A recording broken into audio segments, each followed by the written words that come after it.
Of the Enviroscape model, showing our watershed and how pollutants, pesticides, fertilizers, and soil end up in our waterways.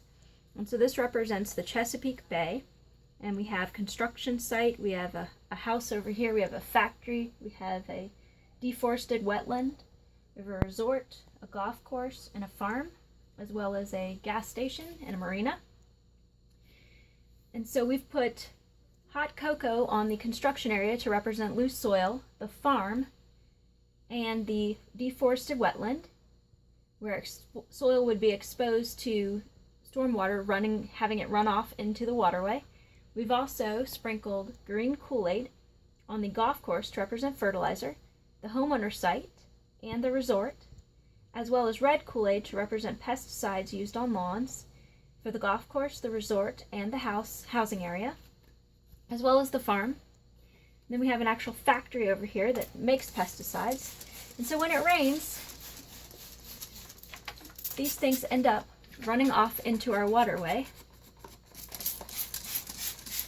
And this is just a light rain, and you can see it already starting to get in the water, and the color starting to get out into the bay, which is not good for our fish. We've got some crabs here, we've got a dolphin and a whale. Oh, I didn't put those in yet. You can just print those up online and just laminate them, and you can have the different creatures. And so all this runs off. Here's our storm drains here, and it's running off into the water. The soil, and you see the actual plume. Like if you're in a helicopter above the Chesapeake Bay after a strong storm, that's actually what you would see.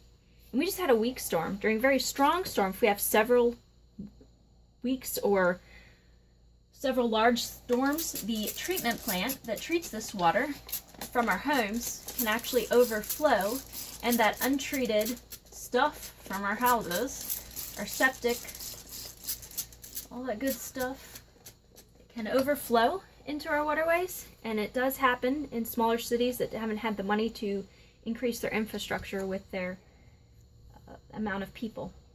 And so next we would show practices to avoid this, such as planting buffers around your farm area so that the soil doesn't erode, the pesticides, the fertilizers don't erode off the land. And so you just plant buffers all the way around it of shrubs, turf, shrubs, whatever you can do. You would not want the cow in the wetland area. You'd want to fence in your cattle and keep them out of the water, and your sheep. All your animals are going to be fenced in here. And the golf course stick fell over. We're using clay to hold these on here. You could plant a buffer zone, a good heavy buffer zone along the edge of the golf course to keep all their pesticide and fertilizer from running off. You can also soil test to find out if you actually need as much fertilizer. Sometimes if you change the pH, lime will increase the soil pH so that your phosphorus is more available and you don't need to use as much. Pesticides, you want to avoid using them unless you've identified the problem and you know it's going to work. You want to scoop the poop after animals. We've got some oil here in the waterway, and that runs off of our streets and roads and bridges and gets in our water. And you can see that. You can see little bubbles and see the oil slick. Also a sunken ship out here that's sending out oil and different things in it, which is not good for this coral reef over here, or up in here in the estuary we have the clams and oysters that are helping to filter the water. So we want to keep them safe and happy. On the construction site over here, we can add a silt fence to keep the erosion from coming out. That's why we have those regulations. The factory, now the EPA would actually fine them if they did find out through water testing, through DCR, that the water was being polluted. So that's the Environmental Protection Agency. So we have some of those things in place in our society. Storm drains, all that stuff goes directly out into the bay. It does not get filtered through the treatment plant before it goes out there. And so it's important for us as homeowners to reduce our fertilizer and pesticide use so we can keep our pollinators, which help pollinate all the great foods that we eat. If we didn't have all of the pollinators, we wouldn't have our fruits and vegetables, and we would be stuck eating grain. And then of course we would want to plant trees. Trees are a great filter. Trees with shrubs under them filter more than anything else. Mulch does a really good job. Turf does okay. Anything is better than exposed soil. But if you can plant trees and shrubs, you're going to have even more protection. And so we'll plant some trees and shrubs here in our little stumps. That one's kind of fallen over, so we just put clay down to help hold them up. Yeah, that's what that one's really fallen over. And so it's great too, if you're using this model, to have the kids all have a tree that they can plant for the Chesapeake Bay. And then other things that they can do.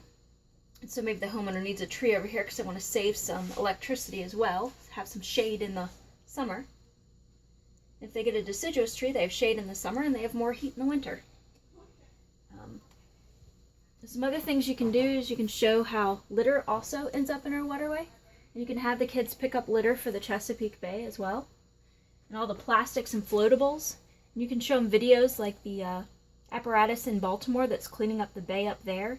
There's also one out in the Great Garbage Patch in our ocean that's cleaning up the floatables. The only problem is there's still like a plastic soup mix out in the ocean below that. So we're going to have to find another way to filter that and clean that out. Because you can actually pick up a cup of water out of that area. And there's just tons of plastic floating in it.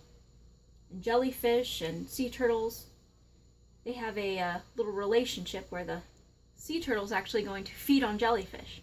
And when a plastic bag is floating in the ocean, it actually looks like a jellyfish. So sea turtles often end up dying, and then when they cut them open, they find the jellyfish inside them. So those are some of the things that you can teach with this model. And there's a great book that comes with it and a lesson plan, as well as all these things that I've showed you today that you can use. Thank you.